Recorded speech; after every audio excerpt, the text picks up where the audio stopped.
What's up, guys? This is Brandon Pony. Welcome to the bonus. Welcome to the bonus module.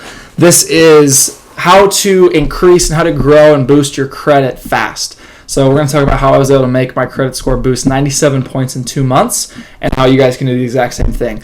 So starting off, why do we do credit? This is not taught in school. I really wish it was.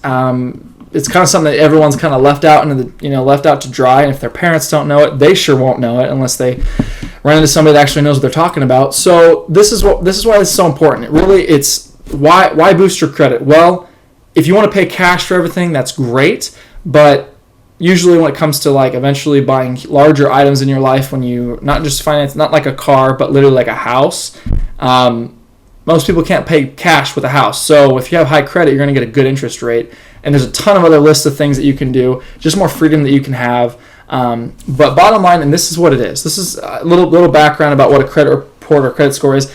It's basically the banks are looking at, can we make money off this person? Because if this person can handle a lot of money and not spend it all and just, and waste it or whatever and just flaunder it or whatever, if that's even a word. Anyway, then they're more willing to give you more money. So, but if not, and if they can't handle it, if late payments, all this stuff, they're not going to lend you anything. And then you can't buy items or invest in things or finance a wedding or whatever it is you want to do. So that's why credit scores are so important, and why I want to teach this and give you guys this as a free bonus. But here's the deal. So here's what we're going to get into this. What this has done for me. So when I was able to boost my credit score 97 points in 2 months, it shot me over the 700 mark. It was actually able to help me get this gorgeous Mazda, which I love like crazy. Sweet car. Totally recommend it. Anyway, so when we're first looking into what your credit score is, do I even have credit? I don't even know.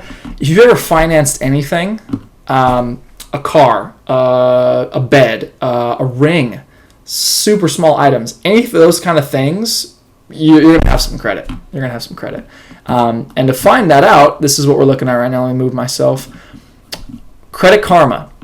So on Credit Karma, I recommend it's the number one like credit checking, and full disclosure, it does not affect your credit score when you check it yourself.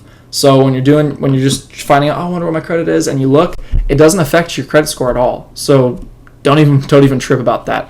So looking at this, this is not. I don't recommend using this on the computer. I'd recommend using your phone, because how often are you on a computer? Like really, unless you work from home. Anyway, you can just take a glance at it. So what it has on here is the bureaus, the 3 credit bureaus. That's why everyone has 3 credit scores, and they about every month they refresh and they show you all your accounts that you have open with whoever you're banking with or whoever you're financing things through. So now to break it down, your goal should be over a 700 credit score. Should be over 700. That's considered good, if not even excellent, once you hit 750. But this is where you're getting into. You don't have to ask mommy or daddy or anybody else to finance items. It's all you. Anybody basically would be willing to lend to you based off of those scores. So, which is what we want. Now, looking at, and this is just kind of some of the features. Yeah, it monitors. You get alerts when your credit moves, which is great. But here's the insights. This is the main part. I'm going to zoom in on this a little bit so you can see this. This is the main section that you'll see on your phone. So with it, there's 6 things, and it can be confusing, but it's really not. It's actually really simple.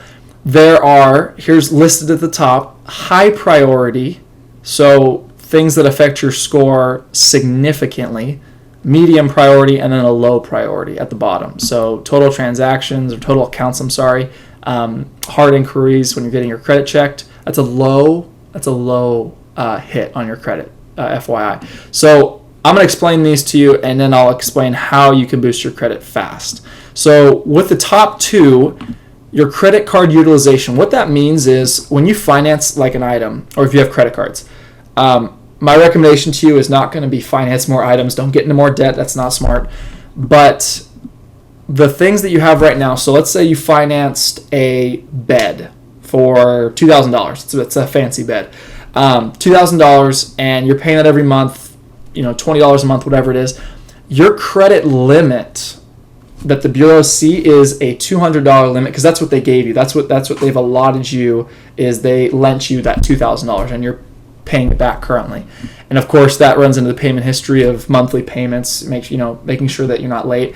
But once that's paid off, typically when you finance items, they stay on your credit for about 2 years. They stay on your credit for about 2 years, and then they fall off, which is not a bad thing. Well, once that's paid off and you still have that $2,000 like credit limit sitting on in your report, when you add a credit card, let's say that has a $3,000 limit, so now your limit is $5,000. So you have been lent, or you have access to $5,000. So your credit card utilization, it's referring to things you financed and to normal credit cards. So if that was the scenario, and if you are on a monthly basis or whatever, if you run up 10% of that $5,000, which is $500, then your credit utilization would be 10%. Now, under the credit bureaus, they deem 10% or lower so 1 to 10% of credit utilization as excellent. Excellent. This is the fastest way that someone can boost their credit extremely. And this is the main way that my credit was boosted 97 points in 2 months. So this is the key right here. Now, getting into a little bit further, and I'll come back to that, but when you're looking at the payment history, so if somebody has 99%, they missed one payment, it's not the end of the world, but 90% of the time you can call the credit bureau that you missed the payment for, and you can have them waive that, you can have them pardon that. 90% of the time you can call them, and just so you can get that up to 100%, because this is a high part of your credit. If you miss payments left and right, your credit is going to be terrible. You will have a low credit score, and you're going to have a hard time. Now, jumping into the second part of it, though, these are the mediums. The deregulatory marks. Derogatory. I'm sorry, I can't spell today. I can't read today. So jumping into the second part. Under these marks, that's if your account was taken to collections. These are extreme cases where you stop making payments. They're just extreme cases. This doesn't really apply to many people. Bankruptcy, that would apply to this too. That would be so this person might have gotten bankruptcy. He might have filed bankruptcy once, which could hurt their credit, of course. And then the age of credit history. So that's something you don't really have much control over. That's kind of why the younger you start, the better.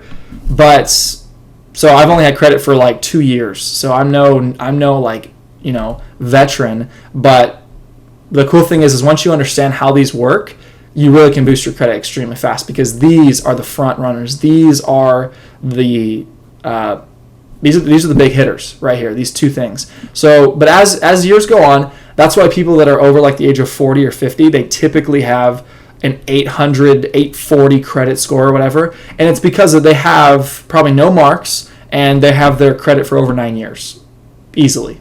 And so the longer you have it, the higher your score goes up. So that's these two. Not much control over those, but that's those two. Now, these final two, the total accounts. This is interesting. When you go on, and I recommend using the app. When you go into your total accounts, so this person has 14. That means they have a car, a boat, 3 or 4 credit cards, a bed, whatever, and they have all these things that equal 14.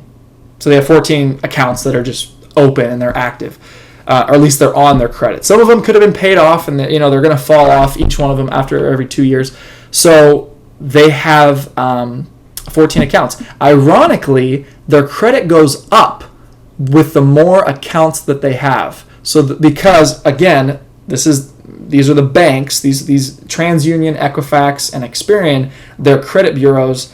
And they're scanning and filtering, and it's all for the banks to understand and to know, is this person someone we can make money off of? Is this someone we can make money off of? So they want to see if they can handle a lot of items, and actually use them responsibly. So it's interesting. But the more accounts you actually have open, and I'm not going to say go finance more items. I'm not going to say that, but the more items you have open, the more accounts that you have, your credit's going to go up too, which is kind of cool. And that's a low priority though, so it's literally going to affect your score 10 points or so, depending on how many accounts you have.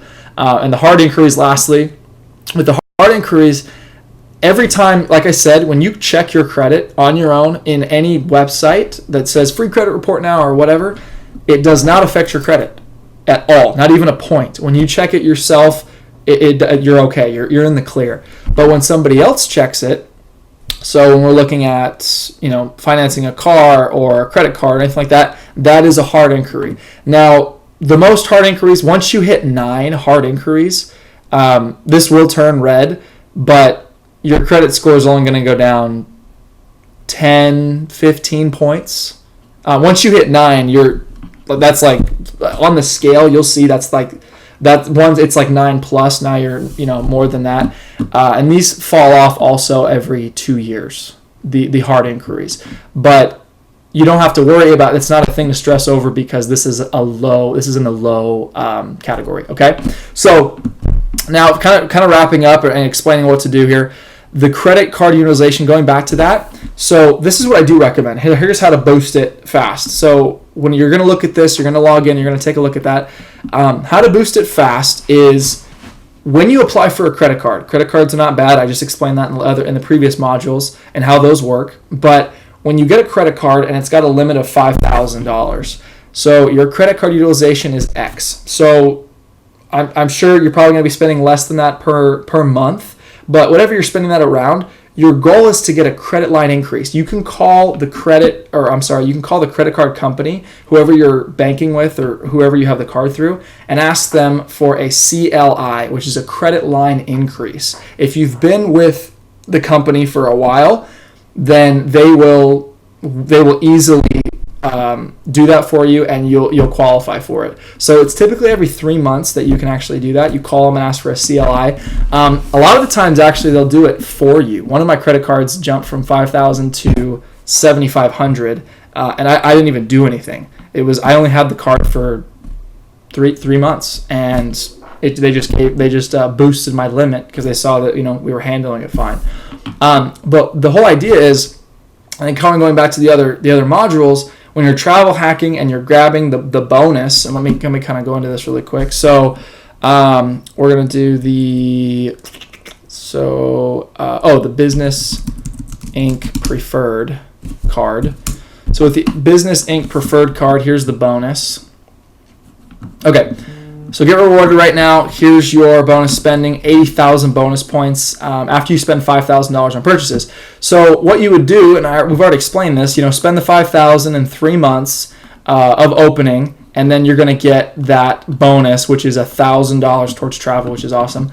But this credit card, so I have this credit card, the first limit, it's about $20,000 typically that they'll allow or they'll give you right out the gate. Now, you see how this works, though, where you get this card, and then you get the next bonus, of course, from another card that applies to you and in your life and your spending, and you do the same exact thing, and now you have, let's say you have this card that has a $20,000 limit. Now you have the next card, like I say, one other card that also has a $20,000 limit. Having 2 of those cards at a $20,000 limit, now I'm going to do a little calculations here. So you're at $40,000. And like I said, the good spending number per month, at least for that we're going back here to the credit card utilization, is 10% or less. 1 to 10. It can't be 0. Don't balance out. Don't pay off like everything at once. You always want to have at least a little bit of something there. But if you're actively using credit cards, you're gonna always have some kind of balances. So shouldn't be a problem, but under 10%, that should be your goal. Once you have 2 cards that are like that, where's my calculator? Once you have 2 cards that have a total of $40,000 credit limit, 10% is $4,000. And and literally as time goes on, your credit limit's going to be way more than that. If you're active and if you've been treating the company right and using the cards appropriately, your credit limit's going to be a lot more than $40,000. So, bottom line is, you'll never have to worry or stress about what your credit card utilization is. Because of all 6 of these, that is the most important. Literally the most important thing that you want to keep low. So that's really it, guys. Reach out to me if you have any questions, or if you want me to put out any more videos, or if I kind of missed some things. But other than that, you guys really know what it is, what it takes to boost your credit. You know the generality of it, and you probably know more than all of your friends about this stuff. So if you guys got any value out of this, share this with them. Otherwise, I'd love to hear from you, get some feedback of things that I missed or any questions. Otherwise, let's go kill it, guys. Let's travel hack and let's go places. I'll see you soon, guys.